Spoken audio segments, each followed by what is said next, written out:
Hey, welcome to another time together. And yes, I have taken a shower since we started doing this and changed clothes several times, or at least I will have by the time you watch. Don't you enjoy the professionalism that we have going here? We want to take time this afternoon to give you another story about a preacher in India. His name is Chira Raju. Chira says, I was brought up in a Christian family and my father was sponsored by a pastor who was supported by Final Frontiers. How about that? Until he passed away in January of 2011. Wow, so we're working with a second generation preacher now. That's great. Our village has many Hindu temples and Muslim mosques, but no Christian churches. In some places, they don't even know who Jesus Christ is. Growing up, I knew of all the persecutions and trouble that my father went through because of his belief and for the sake of Christ. At one of his revival meetings in our village that he conducted, I accepted Christ as my personal Savior. From then on, I attended church. You know, let me say this. We don't think about persecution in India because we hear so much about it in the Middle East. But let me tell you, there is a great deal of persecution. It has been forever.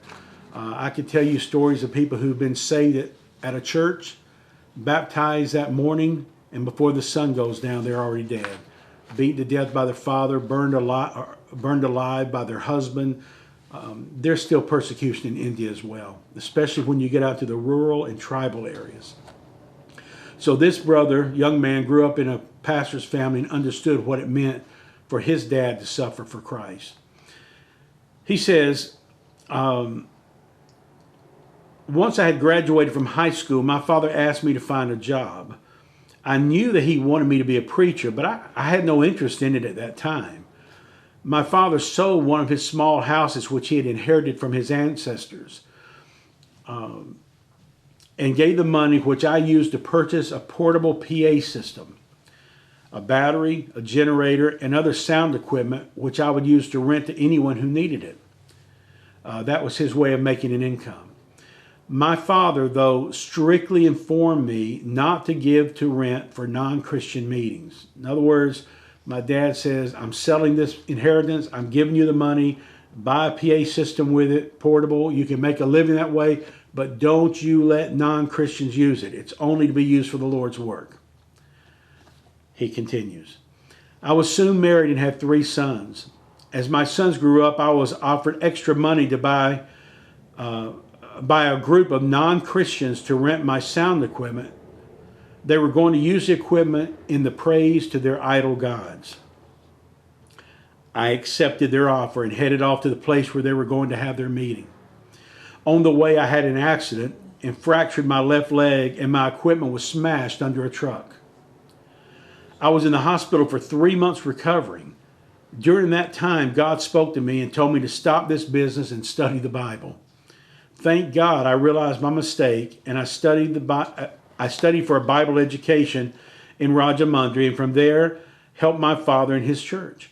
I'm now able to lead people to Christ and have started 2 churches myself in 2 separate small villages. These are being led by 2 men whom I led to Christ and trained for the ministry. God bless me with good fruits, and I need your prayers and support. He goes on and says, my family, because we asked him this, he says, my family lives in a bamboo hut with a thatched roof made of palm branches. So that means he also has a dirt floor, no bathroom, no running water. In huts like this, they'll take what few possessions they have, for instance, the family toothbrush. And I do mean the family toothbrush.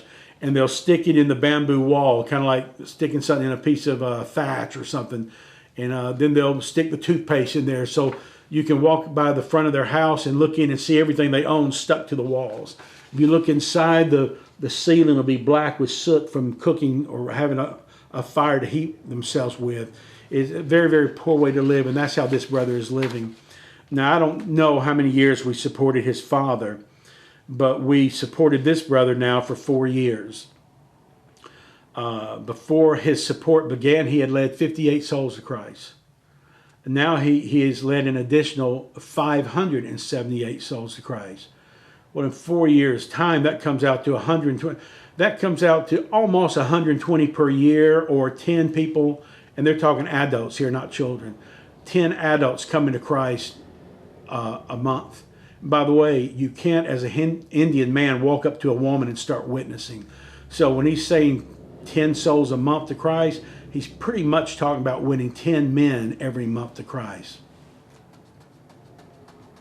How many of us are doing that? Before his support began, he had baptized 46 of the 58. Now he's baptized another 335. He has evangelized 25 villages, and in 4 years started 13 churches. The preachers that we work with in this particular area of India, because it's so fertile and they have so many young men to help them, who we call Timothys, they're able to start churches just like this. And typically they're going to start church about every 3 to 4 months. Throughout other areas of India, it's going to be like one church a year. And throughout the whole world, it might be 1.5 churches a year, or 0.8 churches a year for an international average. So it just depends on where they are and what they're doing and how fervent they are. And by the way, it also depends on how much time they've got to do it. If they're having to work full time out of the ministry, they don't have as much time to put into the ministry. That's why we're asking you to consider supporting one or more of these men with a one-time offering at Christmas or on your birthday or whatever, or monthly support.